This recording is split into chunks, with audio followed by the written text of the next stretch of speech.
Selamat sore pemirsa Sumatera Utara, hari ini kembali hadir menjumpai Anda edisi Senin sore 26 Maret 2023. Bergabunglah bersama kami, saya Muhammad Azril Nasution. Dan saya Gina Febriona. Sejumlah informasi menarik telah disiapkan oleh tim redaksi kami. Berikut berita selengkapnya.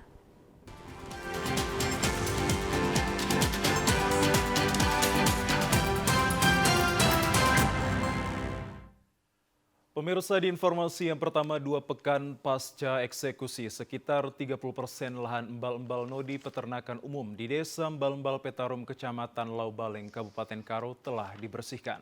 Kelompok peternak berharap embal-embal nodi kembali menjadi lumbung ternak seperti puluhan tahun silam. Pembersihan dan evakuasi lahan kawasan peternakan embal-embal nodi dari petani penggarap terus berlanjut pada lahan seluas 682 hektar yang berada di Desa Embal-embal Petarum, Kecamatan Laubaleng, Kabupaten Karo. Mulai dari titik batas lahan dievakuasi untuk dikembalikan dengan SOP mengembalikan fungsi untuk lahan peternakan umum. Sesuai Peraturan Daerah Kabupaten Karo Nomor 03 Tahun 2021, petugas gabungan Satpol PP TNI Polri dikerahkan untuk pengamanan dan pembersihan lahan. Setelah 2 pekan evakuasi, diperkirakan 30% proses pengerjaan dan pembersihan lahan telah dilakukan. Pagar dan pembuatan parit besar untuk batas agar hewan ternak tidak keluar dari lokasi. Salah seorang peternak, Edison Tarigan, mengungkapkan bahwa 10 tahun terakhir telah terjadi konflik antara petani penggarap dengan peternak yang menyebabkan banyaknya kematian hewan ternak, kerbau, dan lembu, bahkan korban jiwa. Sebelum konflik dengan petani penggarap, jumlah hewan ternak kerbau dan lembu diperkirakan berjumlah belasan ribu ekor. Namun kini diperkirakan sekitar 3.000-an ekor. Banyak peternak harus keluar dari lokasi dan upaya dan proses panjang telah dilakukan oleh peternak. Setelah berjuang bersama tim 9 nodi ke pemerintah daerah dan pusat, akhirnya mendapat titik terang untuk pengembalian fungsi embal-embal nodi. Saat ini peternak dapat kembali bebas mengembalakan ternaknya. Setelah evakuasi dan pembersihan lahan, diharapkan penanganan dan pendampingan selanjutnya untuk kemajuan peternakan. Jadi kami peternak mulai menemukan titik terang itu semenjak bergabung dengan tim 9, begitu kira-kira, yang membawa peternak ini bersosialisasi dan mendampingi kami untuk mengadukan nasib kami ke pemerintah dan DPRD, begitu kira-kira.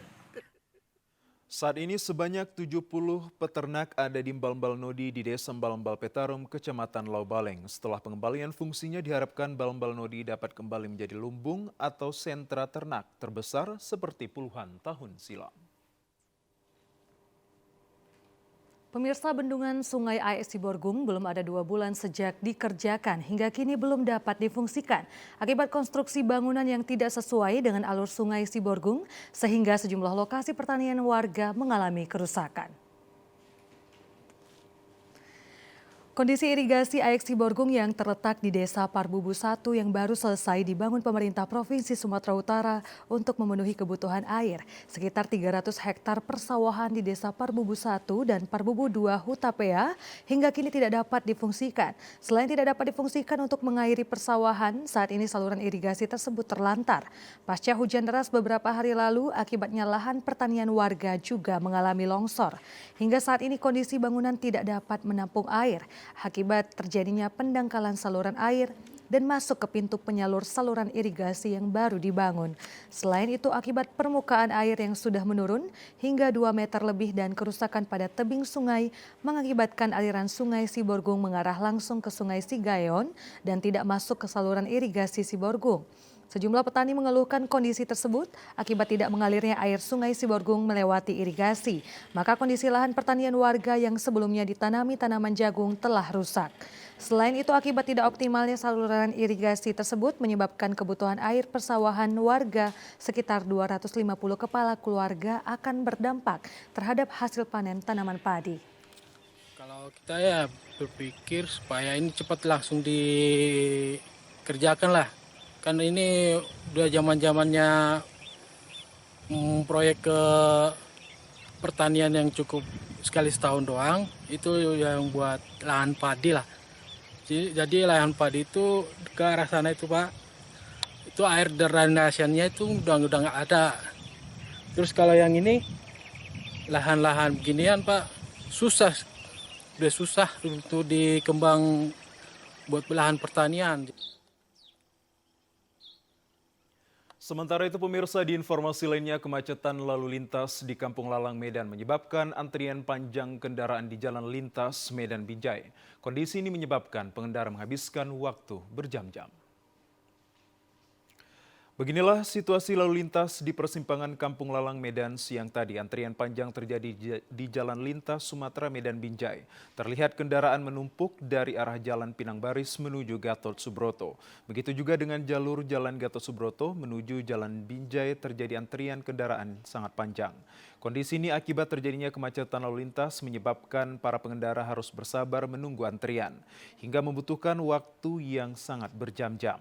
Terjadinya kemacetan ini disebabkan banyaknya pengendara yang tidak mengikuti rambu-rambu lalu lintas dan traffic light sehingga petugas dari Dinas Perhubungan turun ke jalan untuk mengurai kemacetan lalu lintas.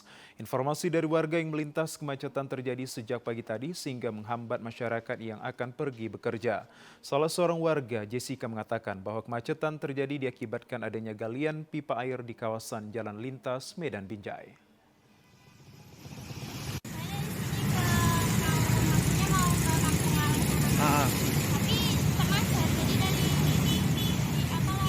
Udah dari jam berapa macetnya? Oh, berarti ada 1 jam di perjalanan tadi? Setengah jam ya? Tahu gara-gara apa, Dek? Oh, galian. Oh, ya. Bernama Mangun mengungkapkan kemacetan yang menguras waktu berjam-jam sangat menghambat pekerjaannya. Mana Pak tujuannya Pak? Tujuannya dari ke depan kantor Tadi kena macetnya di mana Pak? di lampu belum Pinang Bari, lampu merah. Lampu merah. Berapa lama udah nunggu Pak? Udah 1,5 jam. Oke, ada nampak petugas nggak di persimpangan Pak? Ada Pak, ada. Dan yang Aji katanya ada pengorekan jalan di simpang kiri. Cuma Sementara itu, petugas dari Dinas Perhubungan terus berusaha mengurai kemacetan di persimpangan Kampung Lalang, Medan. Masyarakat yang akan melintas Jalan Medan Binjai atau sebaliknya disarankan melalui jalan tol.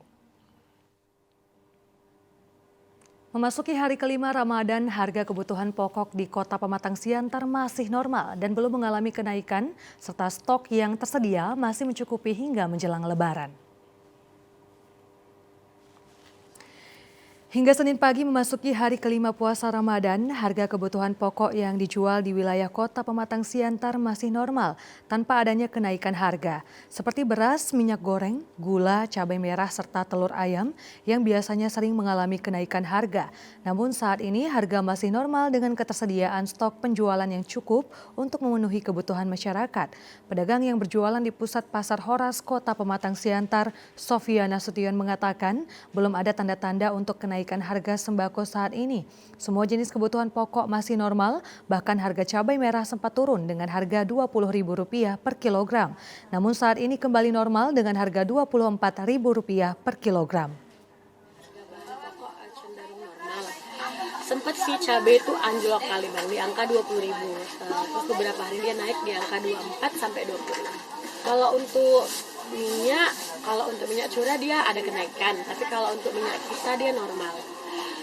Kalau beras juga nggak ada kenaikan, gula juga normal. Pedagang berharap harga sembako tetap normal dan ketersediaannya mencukupi hingga Lebaran mendatang, agar omset penjualan para pedagang tidak berkurang. Hingga hari kelima Ramadan, pembeli masih terlihat sepi berbelanja di pusat Pasar Horas Kota Pematang Siantar. Pemirsa, dari Kota Pematang Siantar kita menuju ke Kabupaten Mandailing. Aksi maling di siang hari yang dilakukan seorang wanita berkerudung hitam tertangkap kamera pengawas pemilik toko kelontong saat sedang mengutil sejumlah barang bahan makanan. Aksi wanita ini diketahui pemilik toko setelah merasa curiga karena barang dagangannya banyak yang hilang hingga kejadian yang menimpa toko Alam Suri yang berada di kawasan Pasar Lama Penyambungan Kabupaten Mandailing Natal terjadi siang hari saat suasana toko sedang sepi para pengunjung. Pada video rekaman CCTV tersebut terlihat seorang wanita berpakaian serba hitam masuk ke dalam toko dan mengambil sejumlah barang dan menyembunyikannya ke dalam kerudung dan di balik bajunya. Untuk mengelabui karyawan toko, wanita juga terlihat berpura-pura untuk menanyakan barang yang hendak dibelinya ke karyawan toko. Namun tidak satupun barang yang ditunjukkan karyawan toko tersebut menarik minat pelaku. Aksinya ciri-cirinya dia pakai sari dengan panjang, dengan kita pun tidak curiga dia masuk ke sini. Awalnya dia mau belanja dan akhirnya dia menguntit barang-barang yang ada di toko kita. Dia masukin ke dalam sari dia yang hijab yang panjang itu, masuk ke dalam. Ada tasnya di dalam? Ada tasnya di dalam. Jadi dengan yang dicurinya ini kerugian kita kira-kira berapa? Kerugian kita kurang lebih 2 jutaan. Atas aksi pelaku tersebut, pemilik toko mengaku mengalami kerugian yang belum bisa ditaksirkan. Untuk tindak lanjutnya, pemilik toko masih menunggu itikat baik dari wanita berkerudung hitam tersebut. Pemirsa, sejumlah informasi lainnya akan segera kami hadirkan sesaat lagi. Kami akan segera kembali, tetaplah bersama kami.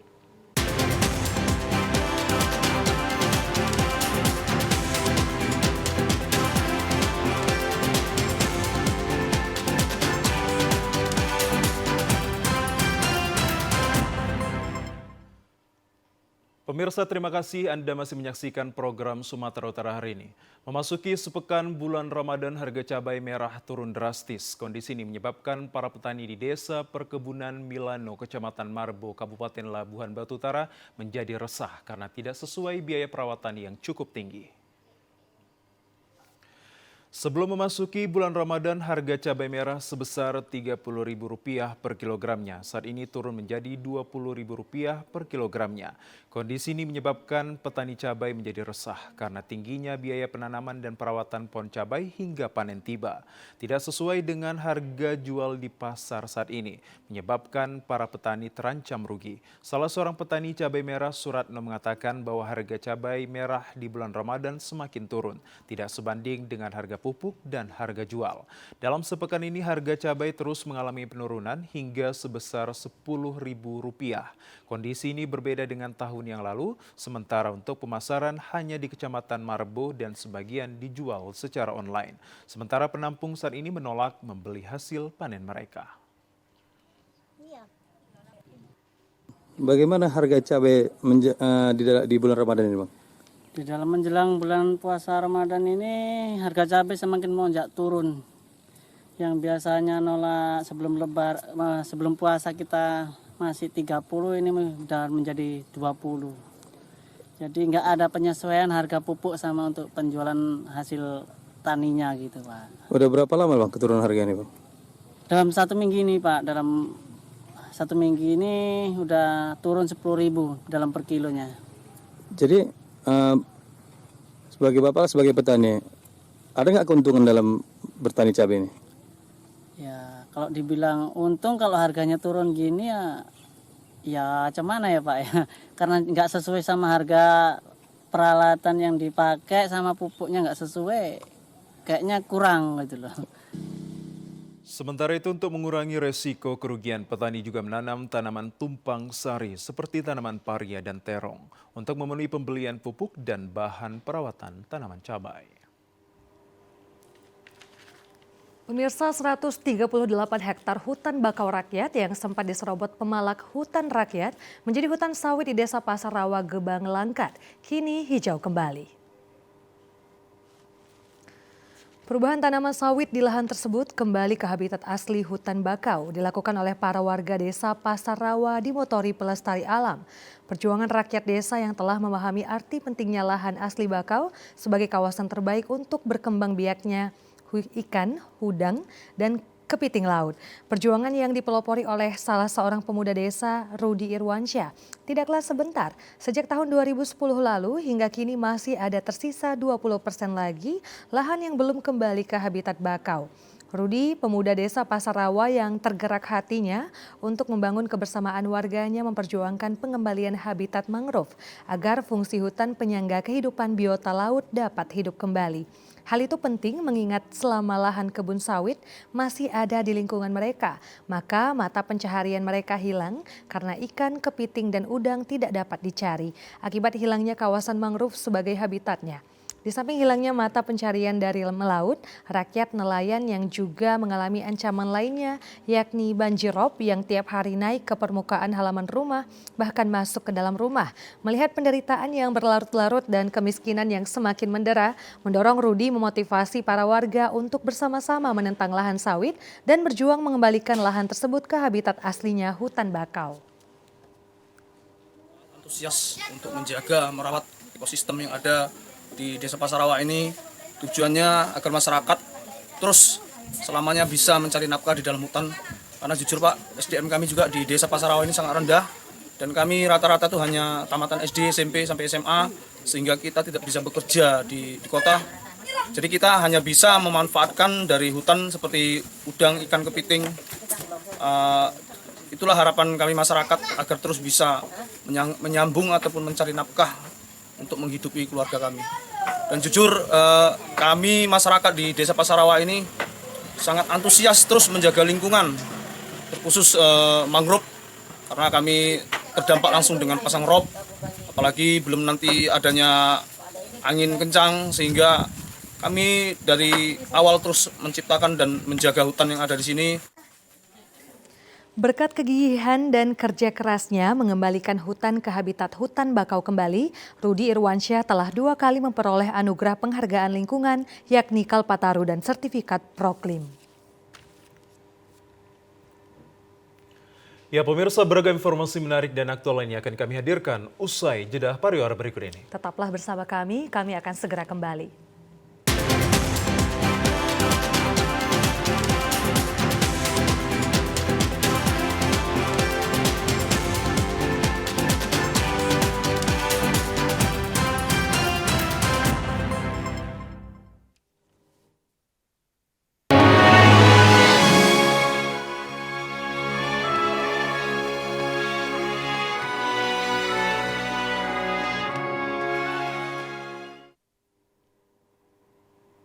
Ya, pemirsa, cobaan bagi orang yang berpuasa di bulan Ramadan tidak hanya menahan haus dan lapar, namun ribuan warga pesisir kota Medan menjalankan ibadah puasa dan beraktivitas di tengah banjirop.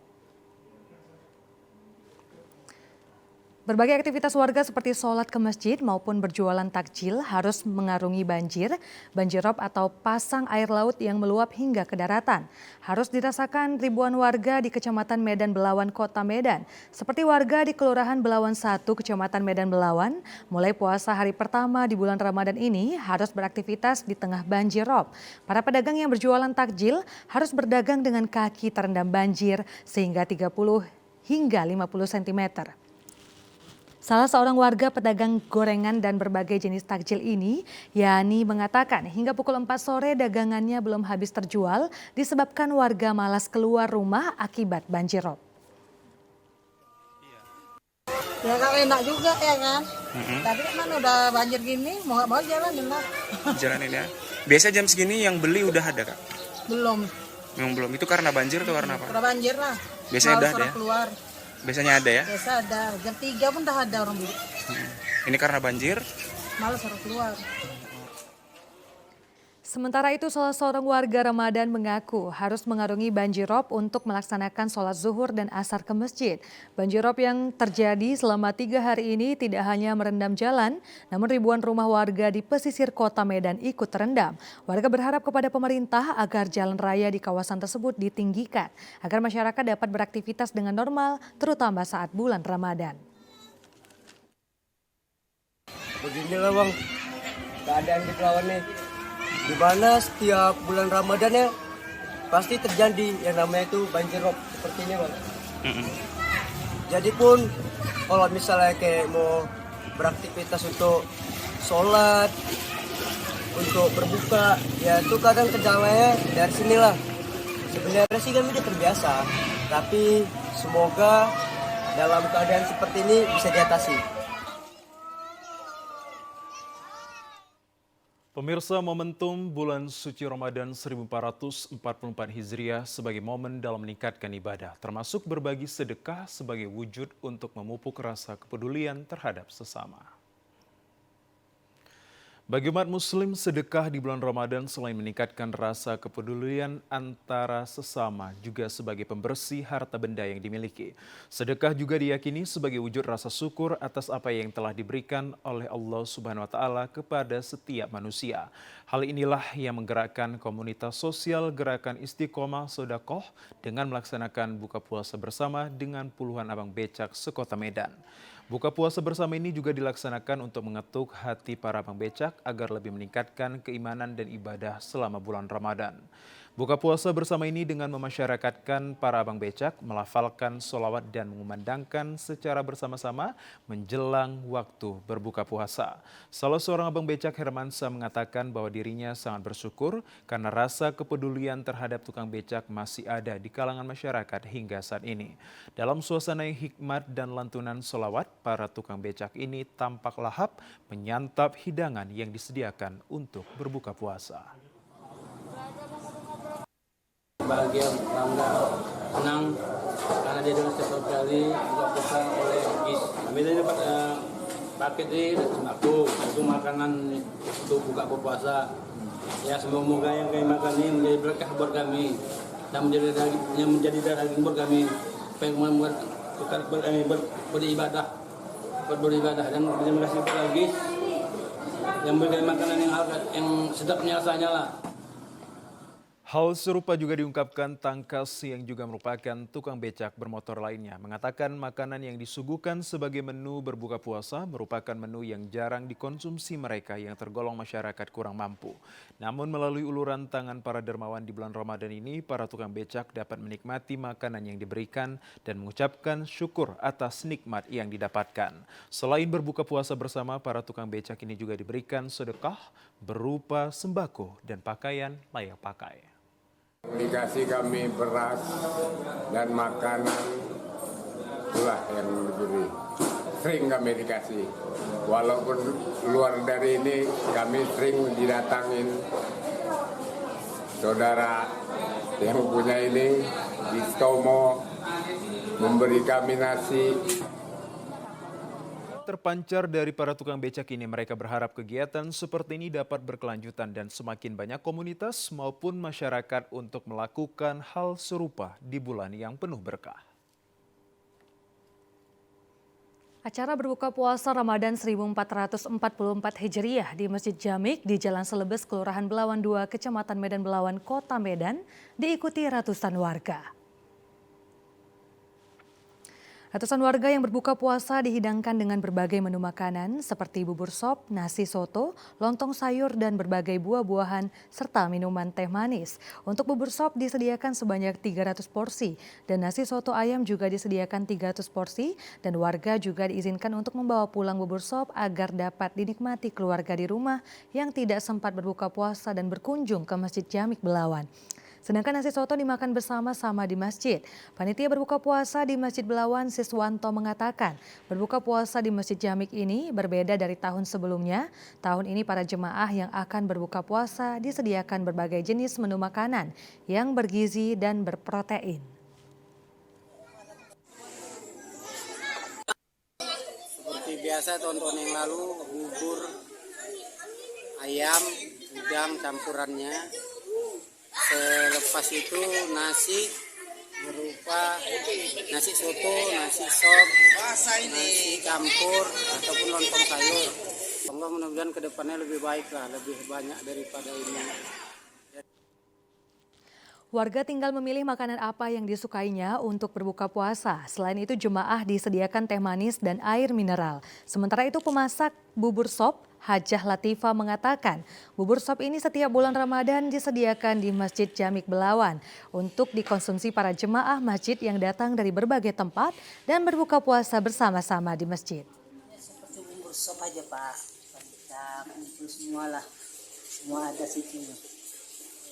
Bawang merah semua, itu bubur sop lah ini Pak semua. Cincangnya ada, kentangnya, udangnya, wortelnya. Udah lama ya. Ini untuk kemana Bu? Ini untuk buka bersama di Misi Jami, Pak. Oh gitu. Jami, Jami Belawan. Iya. Sementara itu pemirsa, bulan suci Ramadan 1444 Hijriah dimanfaatkan umat muslim untuk berbuat kebaikan seperti yang dilaksanakan remaja Masjid Al-Hidayah Dusun 5 Desa Dalu 10B Kecamatan Tanjung Morawa, Kabupaten Deli Serdang. Mereka berkeliling dusun untuk membangunkan warga agar sahur. Kegiatan positif yang dilakukan remaja masjid tersebut di bulan Ramadan untuk membangunkan warga sahur. Dengan kegiatan ini, masyarakat banyak terbantu sehingga tidak akan terlambat bangun sahur melaksanakan ibadah puasa. Mereka mulai berkeliling sekitar pukul 3 dini hari dengan membawa obor seperti peralatan sederhana yang dapat menghasilkan bunyi-bunyi dan berirama. Warga Dusun 5 sangat mendukung kegiatan tersebut karena selain membantu membangunkan sahur juga meningkatkan kekompakan remaja Masjid Al-Hidayah. Menurut Bendahara Remaja Masjid Al-Hidayah Muhammad Rizky Pratama, kegiatan membangunkan sahur warga Dusun 5 ini sudah menjadi kegiatan rutin remaja masjid di setiap bulan suci Ramadan. Kegiatan membangunkan sahur ini mendapatkan sambutan baik dari para warga Dusun 5. Untuk saat ini remaja masjid hanya membangunkan sahur para warga Dusun 5 dan berjumlah 25 anggota remaja masjid.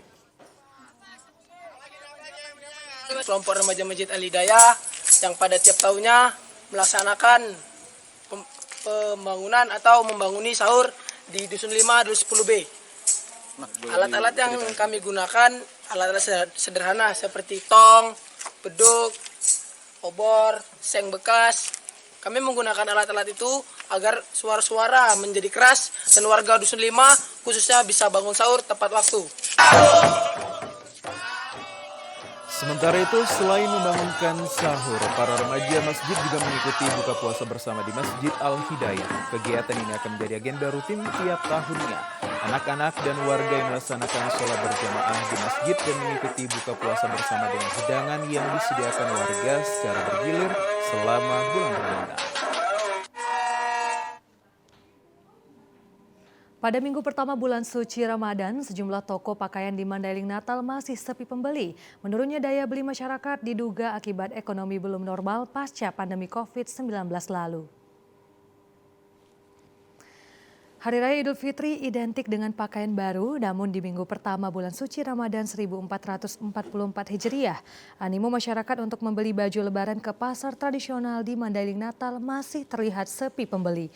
Seperti di toko pakaian di Pasar Kota Nopan, terpantau masyarakat yang berada di pasar rata-rata tidak membeli pakaian, melainkan hanya melihat-lihat saja. Karena sepinya pembeli, para pedagang pakaian ini memanfaatkan keadaan dengan tidur di tengah barang dagangannya sambil menunggu konsumen. Sejumlah pedagang di Pasar Kota Nopan ini mengaku pada minggu pertama bulan Ramadan aktivitas jual beli masih sepi jika dibandingkan dengan tahun lalu. Biasanya para pedagang bisa mendapatkan penghasilan 2 hingga 3 juta rupiah setiap harinya. Saat ini pedagang hanya mendapatkan 1 juta rupiah saja.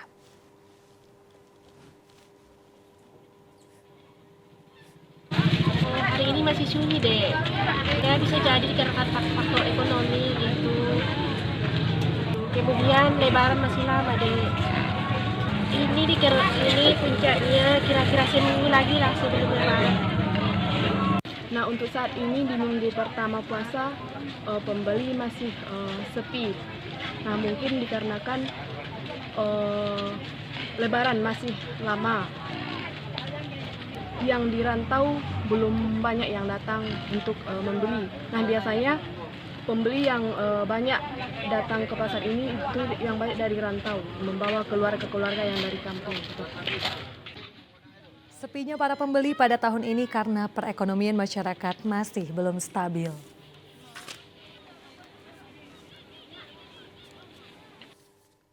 Sementara itu pemirsa, di Kabupaten Toba selama bulan Ramadan di sepanjang jalan gereja di Balige, Kabupaten Toba diramaikan oleh para penjual takjil musiman. Para penjual takjil ini menjual berbagai macam jenis makanan untuk berbuka puasa, mulai dari minuman, puding, aneka jus, aneka jenis kue, bubur, dan pecal, dengan harga Rp5.000 hingga Rp7.000. Namun ada hal yang unik bagi para pembeli. Untuk sajian takjil ini meski disiapkan untuk berbuka puasa, namun masyarakat non-muslim juga ikut membeli. Dari pantauan di lapangan, para pembeli dari warga setempat, para pekerja kantoran, dan salah seorang pembeli Aslinda Panjaitan mengatakan bahwa penjual takjil cukup banyak di sepanjang jalan Gereja Balige ini yang menjadi daya tarik di bulan Ramadan. Aslinda mengaku bahwa dirinya setiap tahun di bulan Ramadan selalu membeli takjil di daerah ini meski tidak untuk buka puasa karena semua takjil yang disajikan rata-rata memiliki cita rasa yang cukup enak. Bagaimana Bu belanja takjilnya di sini gimana Bu? Iya, karena saya merasakan enak, soalnya saya udah beli hari itu, makanya saya datang lagi. Sebenarnya ini untuk makan aja, bukan untuk buka puasa, bukan. Oh gitu ya Bu ya? Iya. Apakah setiap tahunnya beli di sini Bu atau gimana? Iya, baru 2 kali nih lah. Baru 2 kali ini ya? Iya, tahun yang lalu sama hari ini. Bagaimana Bu kira-kira harga di sini gimana Bu kira-kira? Ya normal, nggak terlalu mahal, itu hal wajar. Sementara itu, salah seorang pedagang Safri Harahap mengatakan dirinya telah berjualan takjil sudah puluhan tahun lalu selama Ramadan di Jalan Gereja Balige ini. Safri juga menambahkan bulan Ramadan selalu dinantikan oleh para penjual takjil yang ada di sekitar Jalan Gereja Balige. Karena kesempatan untuk mendapatkan serta menjual takjil akan selalu diburu warga. Baik untuk berbuka puasa maupun warga setempat yang ikut membeli. Safri menjelaskan dalam satu hari jika cuaca cerah, mereka mendapatkan omset penjualan hingga 2 juta rupiah. Namun jika cuaca hujan, mereka hanya memperoleh omset hanya 1,5 juta rupiah. Ya, kalau di bulan Ramadan ini biasanya tiap tahun ya begini adanya lancar lah gitu penjualan ini. Syukur alhamdulillah adalah orang yang membeli itu. Bagaimana antusias para pembeli masyarakat gimana Pak untuk saat ini? Untuk saat ini antusias masyarakat ya untuk pembelinya ya baik-baik, ramah-ramah gitu. Ya banyak lah gitu untuk pembelinya. Apakah selain kaum kita muslim atau yang lain banyak yang beli atau gimana? Ada, bukan untuk kita kaum muslim aja ada. Istilahnya di agama lain pun ada juga beli. Ada juga ya dari masyarakat yang lain pun ada juga Pak ya. Ini nggak mau nonton dari muslimnya dua Pak ya gitu? Tidak. Tidak hanya muslim aja ya semua agama kan ini boleh. Ya, pemirsa, berikut informasi perakiraan cuaca dari Badan Meteorologi, Klimatologi, dan Geofisika wilayah 1 Medan untuk esok hari, Selasa 28 Maret 2023. Hai Sobat BMKG, saya Lestari, Perakirawan Balai Besar MKG wilayah 1 Medan, menyapa Sobat BMKG dimanapun berada untuk menyampaikan informasi perakiraan cuaca untuk wilayah Sumatera Utara untuk hari Selasa 28 Maret 2023. Pagi hari cuaca cerah berawan di wilayah Sumatera Utara. Siang hingga sore hari berpeluang hujan ringan hingga lebat di wilayah Sumatera Utara. Hujan lebat di wilayah Dairi, Humbang Hasudutan, Tapanuli Utara, Tapanuli Tengah, Padang Lawas, dan Padang Sedempuan. Untuk malam hari, berpeluang hujan ringan hingga sedang di wilayah Sumatera Utara.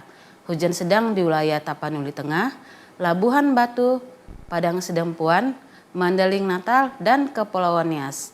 Untuk dini hari, cuaca diperkirakan berawan. Suhu udara di Sumatera Utara berkisar antara 18 hingga 33 derajat Celcius dengan kelembapan udara 65 hingga 98%. Angin bertiup dari arah timur laut hingga tenggara dengan kecepatan angin 10 hingga 30 km per jam. Titik panas di Sumatera Utara untuk tanggal 26 Maret 2023 tidak terpantau. Bagi Sobat BMKG, waspada hujan sedang hingga lebat yang disertai angin kencang dan badai petir di wilayah pegunungan, lereng barat dan pantai barat Sumatera Utara yang dapat menyebabkan banjir dan longsor. Demikian informasi yang dapat kami sampaikan. Semoga bermanfaat dan terima kasih.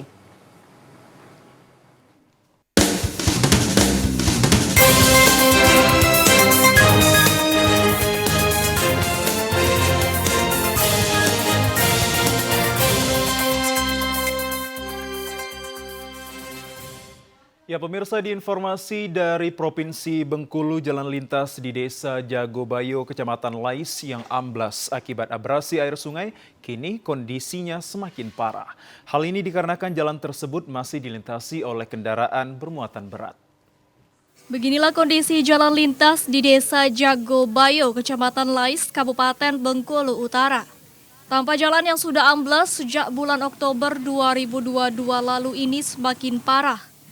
Pasalnya sejak ditutupnya jalan alternatif truk bermuatan berat pada Februari 2023 lalu, oleh masyarakat jalan ini menjadi jalan utama sebuah jenis kendaraan, termasuk kendaraan bermuatan berat.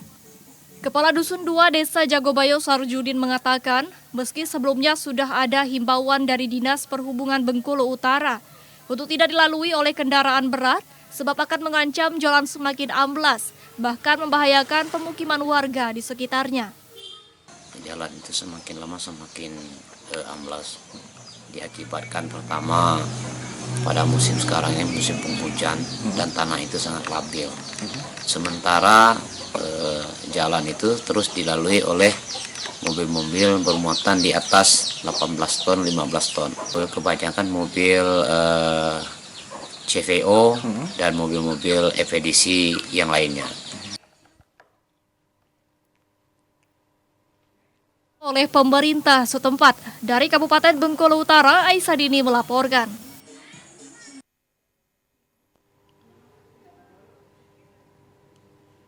Ya pemirsa, informasi dari Provinsi Bengkulu tadi sekaligus menutup perjumpaan kita pada sore hari ini. Kami ucapkan terima kasih atas kebersamaan dan juga perhatian Anda. Saya Muhammad Azril Nasution. Dan saya Gina Febriona. Selamat sore dan sampai jumpa.